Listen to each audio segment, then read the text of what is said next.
nobody is perfect in this world. As an astrologer, we also say something that there is a probability. Even as a doctor, when we go for any analysis, doctors are also not 100% perfect. They say that do this test, do that test. They do series of tests and then come to a conclusion. So we are also not saying something that okay, we are definite that at this particular time you are going to get this.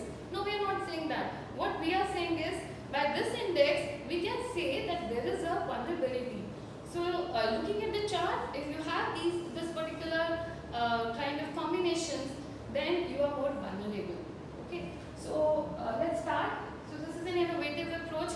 Why we are saying innovative? Because with science we are trying to add some, like whenever we talk about astrology, most of the people have doubts in their mind that are we talking about something which is just like that?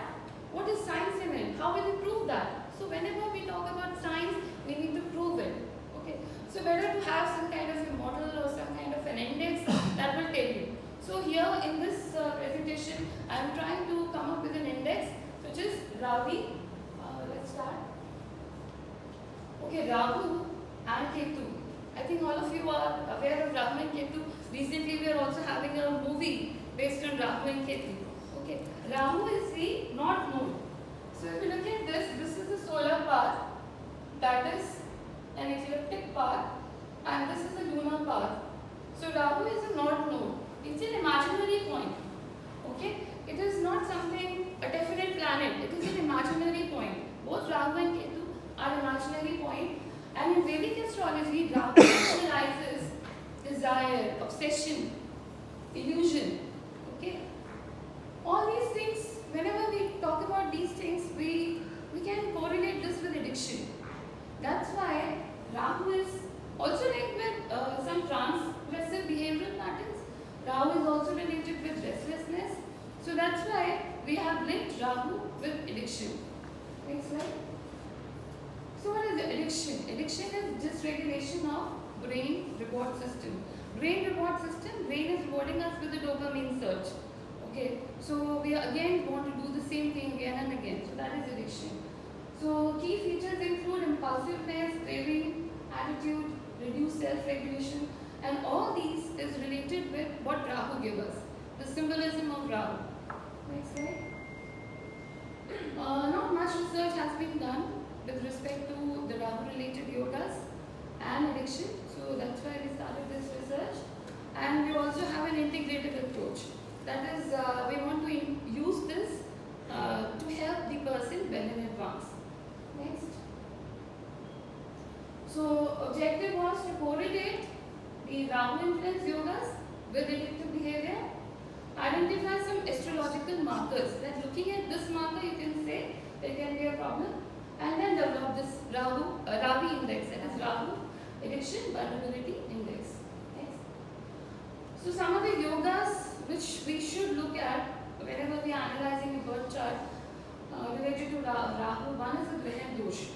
Okay, Rahu is eclipsing any of the luminaries, sun or moon. Okay, that can have psychological effects like identity confusion, emotional instability, distorted self-perception. Next. Then Shrapit Yoga, where Rahu is in association with Saturn. Okay, that also having compulsive patterns, some guilt or difficulty with self-regulation can be there. Next. Rahu-Mars combination. So this is called Angarak Yoga. Okay. Here, whenever a person has this combination, they are more into risk-taking. They are more aggressive in their approach. And again, they are more vulnerable to addiction. Next. Then Rahu in some of the critical houses in nakshatras. So especially if they are placed in bhusthanas. So we have 12 houses in a birth chart. If they are present in bhusthanas are 6, 8, 12. So there can be a problem. And some of the intense nakshatras.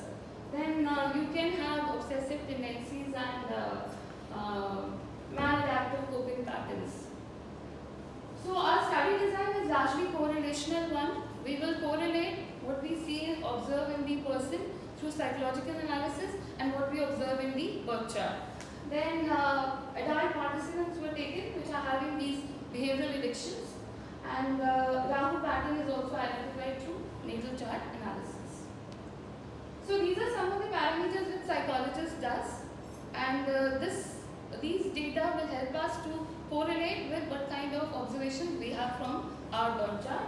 So I'm not going into detail of this because it's not something which I am doing. This is a psychologist's job. So we are taking help from them. Addiction severity index that tells about the severity of the addiction. Then Barrett impulsiveness scale that measures the impulsiveness. Next is obsessive compulsive inventory that talks about the compulsive disorder, obsessive compulsive disorder, and risk taking behavior questionnaire which tells us about the risk taking ability of the person. Next. So data analysis is largely related to the Rahu Yoga intensity and the addiction severity score that we get from the psychologist. And through the psychology, the major factors that we have taken is impulsive and obsessive behavior. Two things are given more important. One is the Moon Rahu conjunction, that is when Moon is eclipsed by Rahu, and some of the Saturn's regulatory pattern is also taken as a moderating variable. Next. So what are the outcomes? We try to identify the addiction vulnerability tendencies associated with Rahu influence yogas, and then we develop the indicators of the addiction risk assessment. And so that is astrological markers. And looking at these markers, we can say that that person is more vulnerable to addiction. And finally, we have formulated the Rahu addiction vulnerability index, that is Rahu. So this is the idea of the addiction. Largely, we have made use of the risk assessment matrix. We have started this study recently only, so it's in the nascent stages. We have collected almost 100 charts so far, but to be more certain, we will be collecting more data and doing more work on this. So here the numbers indicate the probability is there, what is the probability and how much is the severity. So severity, you can look at the chart and you can say probability, you have to look at the dashas. Okay, because you have something in the chart that's a static promise. So when that particular thing will start, it depends upon the dasha. Okay, so we have to look at the probability. Both combined will give you the Ravi index. Okay, so what are the conclusions? We are integrating Vedic astrological framework with contemporary addiction psychology. So we are not doing something what they are doing. We're just giving a forewarning that there can be a probability of such kind of an addiction. Then provide a culturally sensitive tool for early screening and preventive assessment, and support individualized therapeutic and counseling planning so that you can plan well in advance. So astrology is about planning. You can well in advance you can plan something. Like suppose if a person has a Dhan Yoga at a particular time and he has to plan the marriage of his daughter, so he can plan well in advance. During this particular time, I am going to get a lot of money, I can plan the marriage that time. So this way astrology can help. So Ravi index is telling you that when you are more vulnerable to addiction, so be aware of that. That's it. Thank you. Thank you, ma'am. It was Thank you. Nice clarification. Is there anything? I have a question. Yeah. I will not take much time. We'll Yeah. finish soon because from one, the valedictory session will start. Ma'am, I'm a student of Vedic astrology and I'm in my degree actually. So it was actually very interesting. Firstly, let me clear one thing.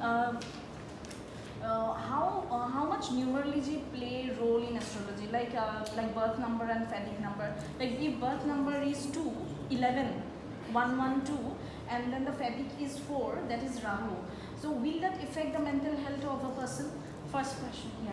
So numerology is altogether a different science. When we talk about astrology, we are more concerned with the birth chart analysis. Okay. We are not taking into consideration any numbers. It's a totally different science. Numerology is a different game altogether. Okay.